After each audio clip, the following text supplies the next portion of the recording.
What's up, everybody? Happy Friday. Welcome into the Pack a Day podcast. I am your host, Andy Herman. You can follow me on Twitter at Andy Herman NFL.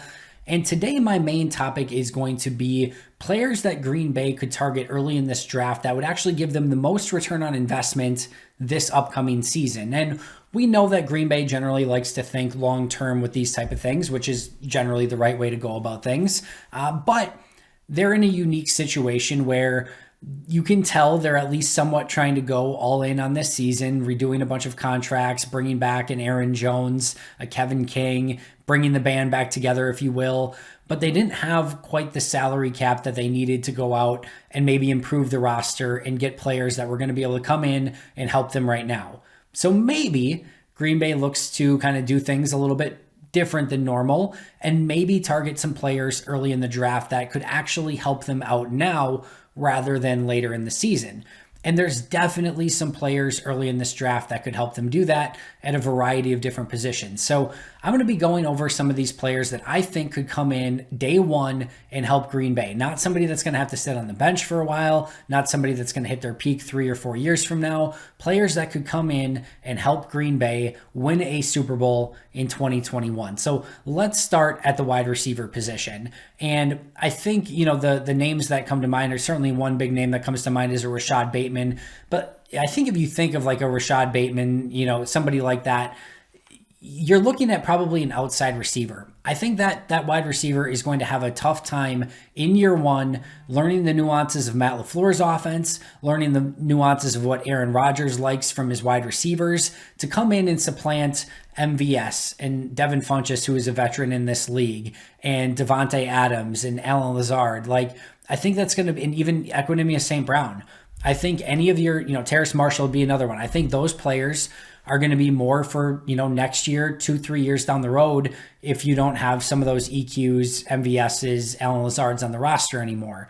As Devontae Adams starts to get up in age, you need to start building that wide receiver room. I'm not saying that that's a bad idea, but I don't think though, guys like Bateman or Marshall are going to come in and immediately get a ton of playing time and, 60, 70 catches in their first year. I just don't see it.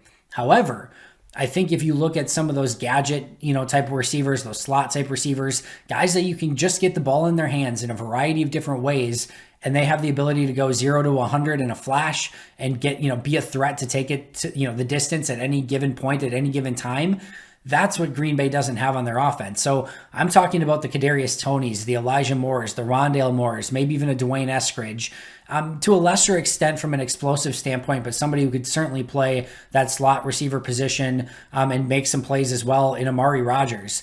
Those are the type of players that I think can come in and give Green Bay a weapon that they don't currently have on the roster. The majority of those players could also help out in the return game as well, giving you something on the roster that you don't currently have. Listen, Matt LaFleur is a genius at scheming receivers open, playing out of bunches, getting receivers open on whether it's jet sweeps or screens or, even some of the crossers over the middle.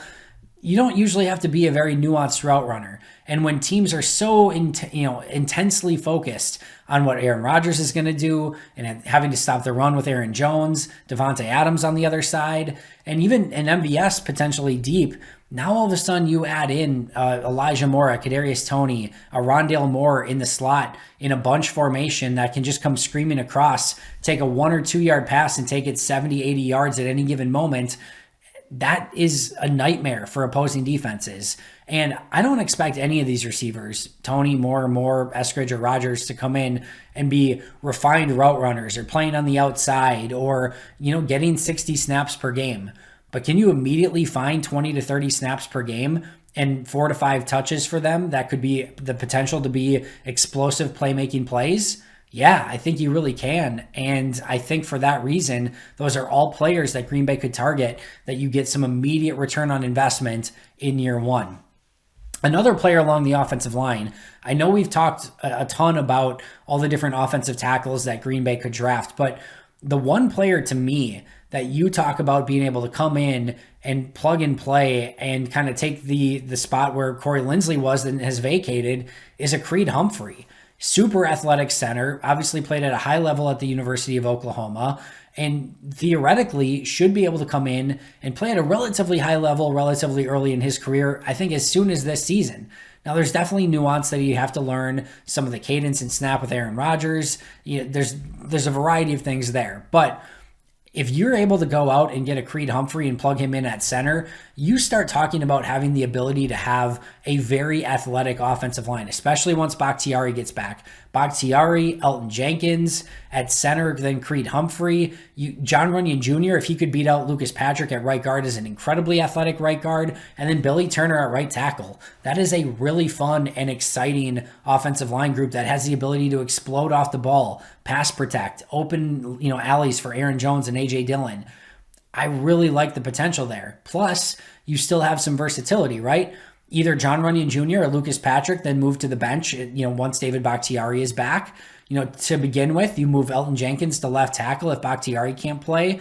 You've got John Runyon Jr. at left guard, Creed Humphrey at center, Lucas Patrick at right guard, and then Billy Turner at right tackle. Once David Bakhtiari gets back, you have a competition between Lucas Patrick and John Runyon Jr. at right guard, and then one of those goes to your key backup. And you still have Lucas Patrick, John Runyon Jr., Billy Turner, Elton Jenkins, all who can play a variety of positions along the offensive line. So, just because you're adding a center and it's not like an offensive tackle, because Turner and especially in Elton Jenkins has such great versatility and can play on the outsides, it's like getting another outside player if you need it. So really intriguing option there. Another one, and I think it's maybe a little bit unlikely that he's there at 29, but it's not impossible, would be Elijah Vera Tucker. Basically what you'd be doing is drafting another Elton Jenkins in terms of, both physicality, play strength, ability to play guard, but ability to play across the offensive line. Now, I'm not quite sure if Elijah Vera Tucker could play center. I don't think you necessarily want him living at right tackle, but certainly left guard, right guard, and left tackle, all within his wheelhouse to play. Probably feels, you could move Elton Jenkins to the center for the next decade, move Elijah Vera Tucker to left guard, filling in for Jenkins, and you've basically, filled what you had in that offensive line a season ago. Now, I don't expect Vera Tucker or even a Creed Humphrey to be the same level as Corey Linsley, but you get my point that it's a high-level player on the interior of the offensive line. And again, Vera Tucker's ability to kick out the tackle if you need him, it gives you so many different options there. So again, both Creed Humphrey and Elijah Vera Tucker, both players that I think you get immediate return on investment, can come in and play early within your offensive line and also give you long-term depth and value as well.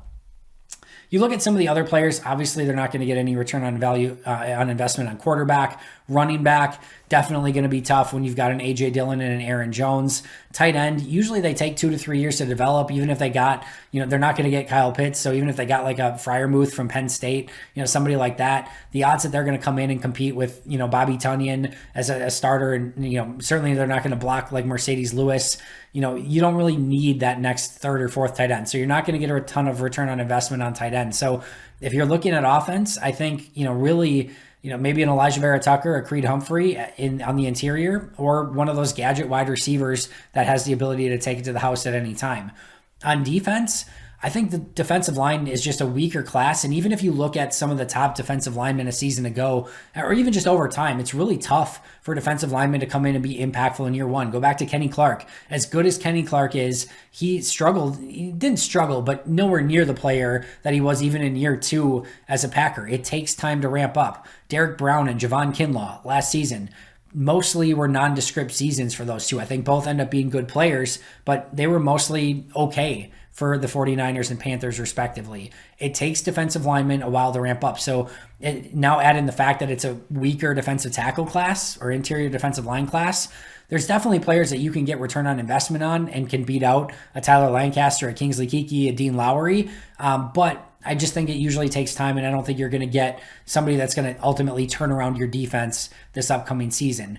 Same thing with edge rusher. I think there's a variety of unique pass rushers out there. However, it's going to be tough for them to beat out Rashawn Gary, Preston Smith, or Zadarius Smith on day one or even at any point this season. So tough to get return on investment at that position. Inside linebacker, a Jamin Davis, he's not a true inside linebacker, would certainly play there on passing down some.